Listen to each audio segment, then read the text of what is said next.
Plaintiff Tejane Polk met the defendant in college, and they ended up dating and having a child. Tejane claims after the defendant took her car without permission, they got in an argument and he damaged her apartment and the vehicle, so she's suing.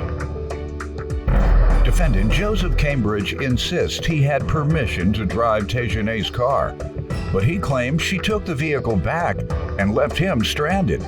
And then she deactivated his business phone, so she instigated the whole thing. All rise. This court is now in session. The Honorable Judge Greg Mathis presiding. You may now be seated. Start with you. Well, in 2018, I went to community college on a dance chair scholarship. I actually met Joseph. What type of scholarship? A dance and a chair scholarship. Okay. I actually met Joseph the following semester. He came in as a starting quarterback. So, the girls, we just want to talk to What us. school? Highland Community College in Kansas. So one night, me and my friends were, went to a college dorm room little party, and I actually met Joseph. We kicked it off. He was really a friend to me. Ended up turning into a relationship. 2019, I ended up getting pregnant. At that time, he had received his associate's degree. So of us, going to go with the relationship with our son, he decided to move me to Georgia with him, where he had received a full-time scholarship at a Fort Valley University as a quarterback. Wow. At the time I moved to Georgia, I stayed with his grandmother, and he went to college, stayed on campus to pursue his, career with his football scholarship. At that time, we ended up getting an apartment. He had an agreement to come with me every weekend, like come home on the weekends if he didn't have football practice. One weekend he came home, he ended up taking my car, which is a Mustang, without my permission. Let me get to him, give some background before we move to the specifics. Sir? Yes, Your Honor. I came to Kansas, Highland Community College, and actually met her through a mutual friend at a party. And we were friends when it's at the beginning. And then everybody went on spring break, and with us being so far from home, a handful of people stayed on campus, and we just happened to be two of those handful. And it wasn't no cafeteria open, it wasn't no stores, no food. So she was in my room cooking every day. So with her doing that, that's what made me start liking her. Your room? Yeah, my dorm room. She was just cooking every day. Hot plate? I'm cooking on what? Yeah, we had the dorm room. We had a stove in there. Wow. And a microwave. Yeah, it's like a little apartment dorm room type. Okay. Yeah, so that's how we really kicked it off. And when everybody came back, we actually had a party in my dorm room, and the police came and they found. They invited the police. Yeah. You invited them. and they had found marijuana in the room and put it on Tay, and they kicked her out of school. Why did they come? Because they was looking for somebody, and when they thought they was looking for her, but they was actually looking for another female. What did they say the person had done? They never said what the person did. So They just came up to the house. They asked for a particular woman. Mm-hmm. Okay. Yeah, they said they was looking for her, and they actually brought her to the door. But then they said, "Oh, this is the wrong person." Mm-hmm. But the room smelled like marijuana, so they searched the entire room for about 3 hours. Okay. And then all of a sudden, pinned it on her, and she got kicked out of school. What did they say you did or allege? Yeah, they said that it smelled like marijuana. They wanted me to blame it on the dudes, and at the Who time, wanted you to blame it on him? the security officer, he said, it's their dorm room. Either you can take the blame for it, or they were going to lose their scholarship. Why do you think they suggested that? It was a room that smelled like marijuana. They told her to pin it on us, but she took it instead of pinning it on us. I didn't want to be a snitch, if that makes sense. Okay. All right. And why did they ask for you, though? Because they said that the marijuana was by my wallet that was placed in his drawer. They brought me outside. They said they was going to find me.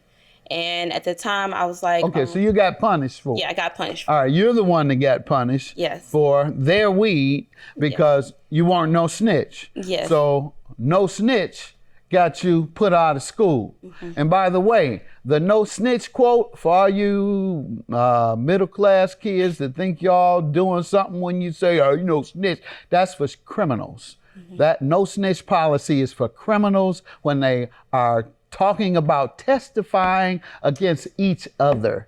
It's not about when you see an old 80-year-old lady get killed.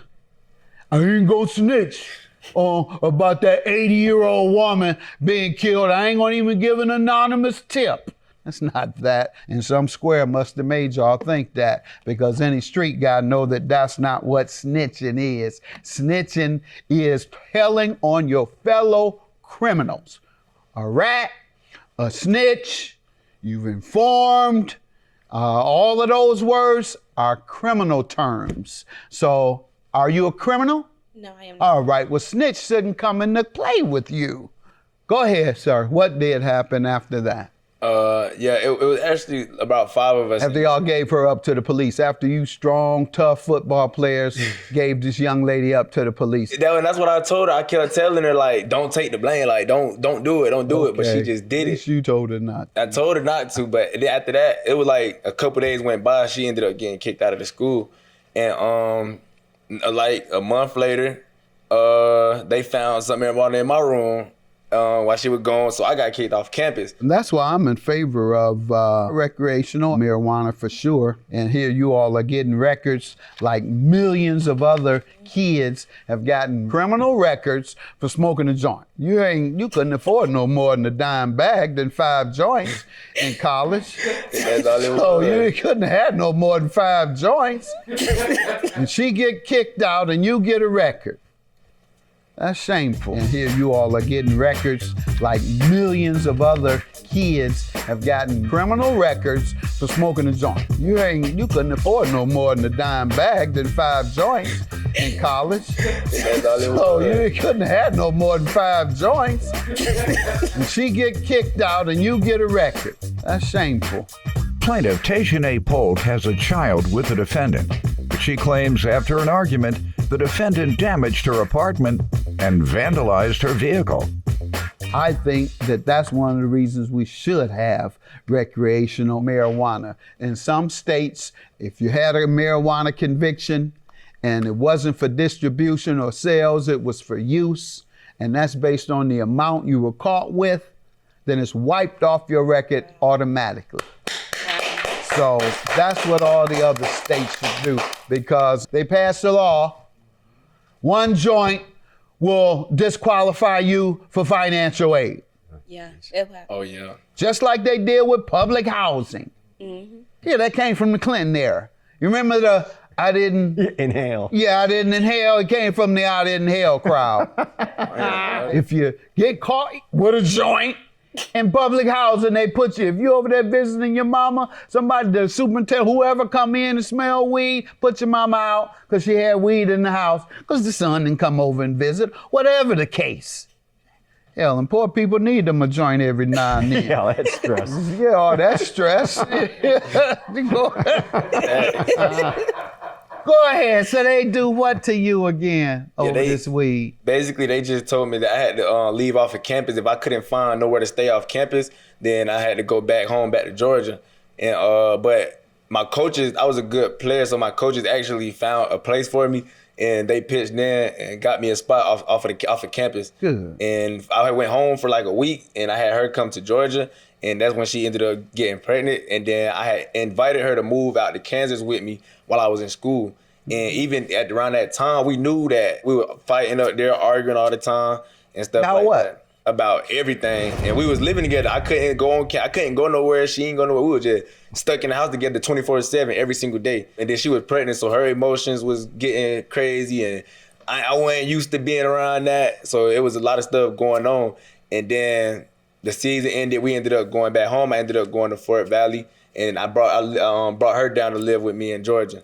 And that's basically how everything. Good. What about your football scholarship or what have you? And well, at that time when I was in Kansas, I had a good year. I finished 5th in the country, and I still had issues that I had to face off the field. And I ended up getting a scholarship to go to Fort Valley State University. And that's when everything else happened with me losing the scholarship and going back home with the car and stuff like that. And all of that. How did you lose your scholarship? And I lost the scholarship. I feel Specifically? Well, you know, I feel like that's what you're about to tell me. What did they say? I lost the scholarship because They said, we're not going to give you a scholarship. We're taking it back. And here is the reason. So I want to hear the reason they gave you. The reason was because he said I wasn't focused. I had too many off the field issues, and I wasn't attending study hall at the time. Okay. Off the field issues. All right, let's keep it there. Yes, they take it for weed, for whatever she's about to tell me about. If it was something violence oriented or domestic violence, yes, they take it. And like they're taking these pro players' careers, sometimes rightfully so, sometimes it's overkill. Right. But that's what happens. And so let me hear from you. What happened? At this point, like you said, he actually moved me to Georgia. I stayed with his grandmother at the time, and then we ended up getting an apartment. So he was staying on campus. I had the apartment at the time, and he was coming down every weekend. So one weekend he came down. He ended up taking the Mustang without permission. He used to get permission, even though you all lived together. He had to get permission. Because it was my car. I had to go to work. That's a yes or no what answer. Yes. Yes. Had he always gotten permission? Yes. To use your car in the past? Okay. Go ahead. So one day, he ended up taking it without permission. I didn't know he was gone. I was texting him, blowing his phone up, like, where you at? I looked at his GPS locator, and it says he was 2 hours away. So I'm calling him. He's not reaching out to me. He ended up saying that he took the car because he had practice on that Saturday. So I'm still asking him to bring the car. I got to work the next day. I have a newborn baby. You know, I have things to do. He didn't reach out. So I eventually called his coach, which I eventually called the coach, and I was like, hey, can you reach out to Joseph for me? He took the car without permission. He was like, yeah, he don't have practice tomorrow. I have him bring it back. So he ended up coming. Well, he actually didn't come. I actually blew his phone up. He told me he was going to come back. He told his coach he was going to bring me the car on Sunday, I think it was. Never bought it. I missed work. So me and my homegirl, we drove to Fort Valley. The location brought me to a restaurant he was at with his football players. We got there, jumped in the car, and drove it back because I had a spare key. If you get caught with a joint in public housing, they put you, if you over there visiting your mama, somebody, the superintendent, whoever come in and smell weed, put your mama out because she had weed in the house because the son didn't come over and visit, whatever the case. Hell, and poor people need them a joint every now and then. Yeah, that's stress. Yeah, that's stress. Plaintiff Tashanae Polk has a child with the defendant. She claims after an argument, the defendant damaged her apartment and vandalized her vehicle. Go ahead. That night, he comes home and was, pushed the door so hard that put a hole when you go into the door, put a hole in the wall. He was spazzing, saying I embarrassed him by coming to get the car, leaving him and his homeboy stranded at the restaurant, that I called his coach, almost got him in trouble. And if you can look on... So you did get him in trouble with calling the coach. Yeah. So let's go there. Is his parents alive? Who, his parents? Your parents alive? Yes, sir. Why didn't you call them? I did. I called his mom because we had a good relationship. What'd she say? She said, do what I have to do because he's older. She said what? Do what I have to do. Okay. She said he's older and he doesn't, she can't tell him what to do. All right. And you thought it would be best to call the coach. What did you expect the coach would be able to do to him? Because just tell him to bring the car back. So that's the only person he would listen to at the time. Like, if his coach tell him to do something, he would do it. And he actually said that he was going to bring it Sunday and did not. Okay. If you actually look on pages 3 through 8, this was photos of him damaging the property. When he came in, he was so mad that I called a coach and left him stranded that he ended up putting a hole in the wall, pushing the wall, threw my phone into the wall. And threw your phone? Yes, into the wall. And he didn't hit you, did he? No. Okay. And I've never actually seen him get that mad. Damage to a car. Yeah, so he actually kicked the car. Out of anger? Yeah, he was mad that I called his coach because I guess that I got him in trouble. Kicked your car. Yeah, so he put a lot of damages to the car. Hurt his right quarterback arm. That's why he couldn't get his scholarship either. And he broke his hand, and his hand doesn't work as well anymore because you all acted a fool. Go ahead. He acted a fool. He actually pulled the door handle to the Mustang. He actually did a lot of damage to the property because he was embarrassed at. And that's what you're suing for today? Yes. All right. Let me hear from you on this, sir. Well, she knew I needed the car while I was in school, and she knew I needed it that weekend because I did have practice on that Saturday, but not on that Sunday. But I'm in school, and we had a spare car. It didn't work as good as the car that I had, but I didn't want to use that car to drive hours and 30 minutes every day down there. I wanted to use the car that can make it. And she knew I had it, and she was just mad that I didn't come home that weekend. No, she said first that you have to ask permission. Did you ask her? Yeah, and I didn't need permission. Well, I felt like I didn't need permission. Had you driven it before without permission? I've driven it before without permission. How often? Not too often, because if I was home, I'll drive the other car there. I'll let her get the one that drives good. But when it was time to get on the road, I wanted the car that's not going to break down on me. And she had a young child, as she said, you all's baby, and you just said she had no transportation. Facts, which she did because she had the other car, and the other car is actually that I left her is a 4-door, and the car that I had is a 2-door. So I felt like it would have been more safer for her to drive with the 4-door anyway. When she asked you to bring the car back, what did you say? When she asked me to bring it back, I said, I'm going to bring it, but I said I'm not going to bring it right now. I'm going to bring it on my time. Cause I didn't like hitting the road. Her car on your time. Yeah. All right. Exactly. And what's the result of all that? Off the team. What'd you do with your degree? Actually, I ended up getting an associate's degree, and we talking about when you went to the university. That's what we're talking about. And you took her car, and that's why she called your coach. And now you're out of the school, off the team, lost your scholarship. So I just want to know, what'd you get your degree in? I'm still trying to get my degree. Oh, you didn't get one? Nah, I got. So that cost you a degree and a scholarship. It did. That's being Mr. Tough Guy, Mr. Super Macho. I'm the man. I got to take my woman car, so I ain't that macho, by the way. I ain't really a man. I'm a kid in school. But yeah, I'm going to act like I am. And then get kicked out, lose your scholarship. Where you work, sir? Where you work? I run a business from my phone, and I trade currencies, stocks, and stuff like that. What was your income last year? Say that again, sir? What was your income last year?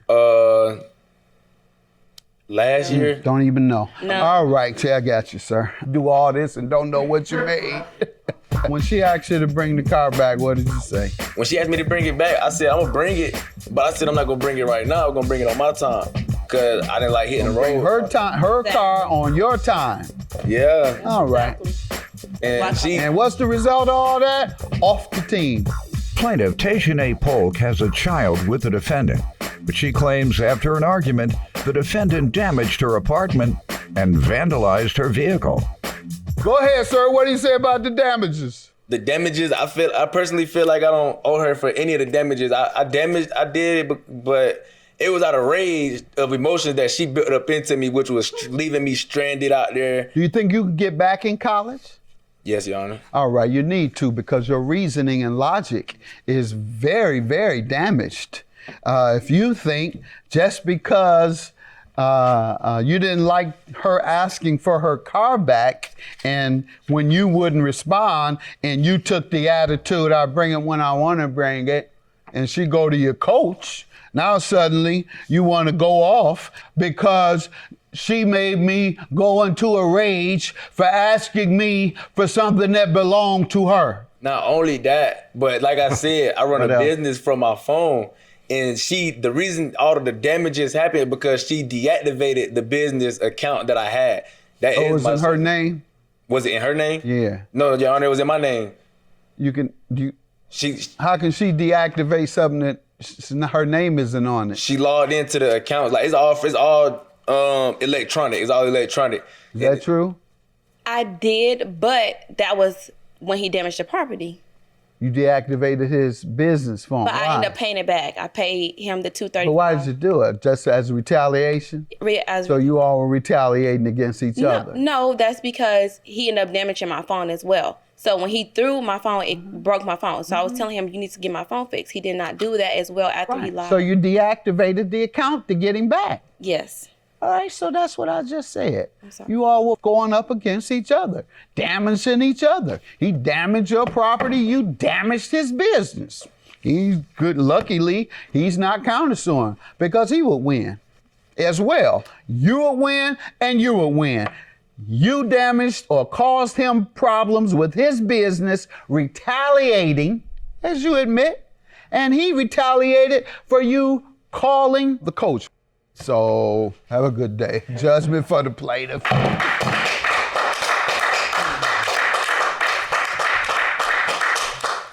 I'm just glad that he actually admitted that he did damage to my property, and we can move forward for now. Hopefully we can come back together as a family, me, her, and my son, everything be straight. I think I would consider that.